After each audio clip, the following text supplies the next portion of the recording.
yang akan dihadapi oleh bank. Jenis-jenis lembaga keuangan. Lembaga keuangan dibagi menjadi dua, yaitu lembaga keuangan bank dan lembaga keuangan non-bank.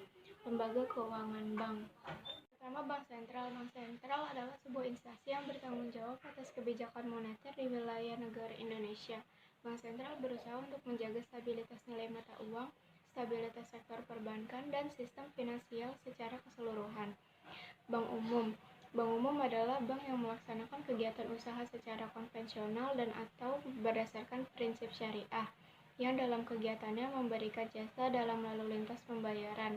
Fungsi bank umum adalah untuk menghimpun dana dan menyalurkan dana kepada masyarakat. Contoh bank umum adalah Bank Mandiri, Bank BRI, dan Bank BNI. Yang ketiga, Bank Perkreditan Rakyat. Bank Perkreditan Rakyat atau BPR merupakan lembaga keuangan bank yang menerima simpanan hanya dalam bentuk deposito berjangka, tabungan, atau bentuk lainnya yang dipersamakan dan menyalurkan dana sebagai usaha BPR. Cara bank memperoleh keuntungan. Bank memperoleh keuntungan dengan dua cara, yaitu dari spread-based income dan fee-based income. Spread-based income adalah keuntungan yang diperoleh dari hasil bunga simpanan atau bunga pinjaman nasabah. Sedangkan fee-based income adalah keuntungan yang diperoleh dari biaya transaksi nasabah dan jasa-jasa yang ditawarkan bank kepada nasabahnya. Resiko yang akan dihadapi oleh bank. Yang pertama, resiko kredit. Resiko yang disebabkan oleh adanya kegagalan atau dari counterparty dalam memenuhi kewajibannya kepada bank. Yang kedua, ada resiko pasar. Risiko ini timbul sebagai akibat adanya pergerakan variabel pasar seperti suku bunga dan nilai tukar. Yang ketiga, ada risiko likuiditas. Risiko yang muncul akibat kesulitan menyediakan uang tunai dalam jangka waktu tertentu. Yang kelima, ada risiko investasi. Risiko yang timbul akibat bank ikut menanggung kerugian usaha nasabah yang dibiayai dalam pembiayaan berbasis berbagi hasil. Yang keenam, ada resiko operasional. Risiko yang timbul karena tidak berfungsinya sistem internal yang berlaku, kesalahan manusia, kegagalan sistem dan faktor eksternal seperti bencana alam, demonstrasi besar, dan lain-lain. Yang ketujuh, ada risiko hukum. Risiko hukum timbul akibat lemahnya aspek yuridis yang disebabkan antara lain adanya tuntutan hukum, pengikatan agunan yang tidak sempurna, dan lain sebagainya. Yang ke-8, ada risiko reputasi. Risiko ini ditimbulkan oleh adanya publikasi atau persepsi negatif terhadap bank yang menyangkut kegiatan dan usaha bank. Yang ke-9, ada risiko strategik. Risiko ini disebabkan oleh tidak tepatnya pengambilan atau pelaksanaan keputusan strategik serta kegagalan dalam mengantisipasi perubahan lingkungan bisnis. Yang ke-10, ada risiko kepatuhan. Karena bank tidak melaksanakan peraturan perundang-undangan dan ketentuan yang berlaku. Yang kedua, lembaga keuangan bukan bank. Pertama, Pegadaian. Pegadaian merupakan perusahaan umum milik pemerintah atau BUMN yang memberikan pinjaman dengan jaminan dan tanpa jaminan non-bank yang diakui oleh negara melalui otoritas jasa keuangan. Yang kedua, ada Koperasi Simpan Pinjam. Koperasi Simpan Pinjam merupakan lembaga keuangan bukan bank yang berbentuk koperasi yang menghimpun dana dari para anggotanya kemudian menyalurkan kembali kepada anggota serta non-anggotanya. Yang ketiga, ada dana pensiun.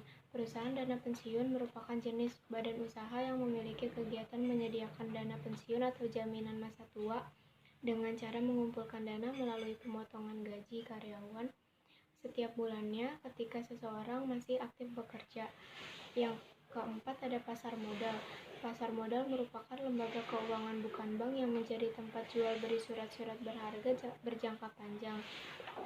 Pasar modal akan mempertemukan para pencari dana dan para penanam modal. Yang kelima, ada perusahaan asuransi. Tujuan perusahaan asuransi adalah untuk mengamankan keuangan pribadi ketika terjadi suatu resiko. Jenis asuransi yang ada di Indonesia adalah asuransi kesehatan, asuransi perjalanan, asuransi kendaraan, asuransi jiwa, asuransi pendidikan, dan sebagainya. Cara bank memperoleh keuntungan. Bank memperoleh keuntungan dengan dua cara, yaitu dari spread-based income dan fee-based income. Spread-based income adalah keuntungan yang diperoleh dari hasil bunga simpanan atau bunga pinjaman nasabah. Sedangkan fee-based income adalah keuntungan yang diperoleh dari biaya transaksi nasabah dan jasa-jasa yang ditawarkan bank kepada nasabahnya. Resiko yang akan dihadapi oleh bank. Yang pertama, resiko kredit. Resiko yang disebabkan oleh adanya kegagalan atau dari counterparty dalam memenuhi kewajibannya kepada bank. Yang kedua, ada resiko pasar. Resiko ini timbul sebagai akibat adanya pergerakan variabel pasar seperti suku bunga dan nilai tukar. Yang ketiga, ada resiko likuiditas. Resiko yang muncul akibat kesulitan menyediakan uang tunai dalam jangka waktu tertentu. Yang kelima, ada resiko investasi. Resiko yang timbul akibat bank ikut menanggung kerugian usaha nasabah yang dibiayai dalam pembiayaan berbasis berbagi hasil. Yang keenam, ada resiko operasional. Resiko yang timbul karena tidak berfungsinya sistem internal yang berlaku, kesalahan manusia, kegagalan sistem dan faktor eksternal seperti bencana alam, demonstrasi besar, dan lain-lain. Yang ketujuh, ada resiko hukum.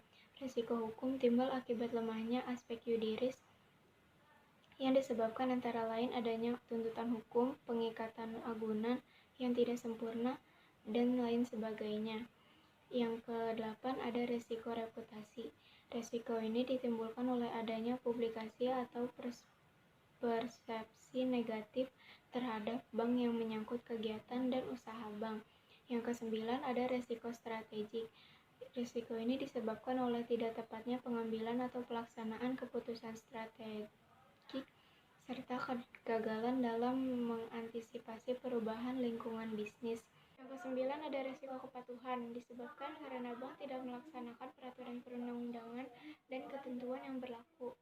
Yang kesepuluh, ada risiko imbal hasil, disebabkan oleh perubahan tingkat imbal hasil yang dibayarkan oleh bank kepada nasabah akibat perubahan tingkat imbal hasil yang diterima bank dari penyaluran dana yang dapat mempengaruhi nasabah DPK.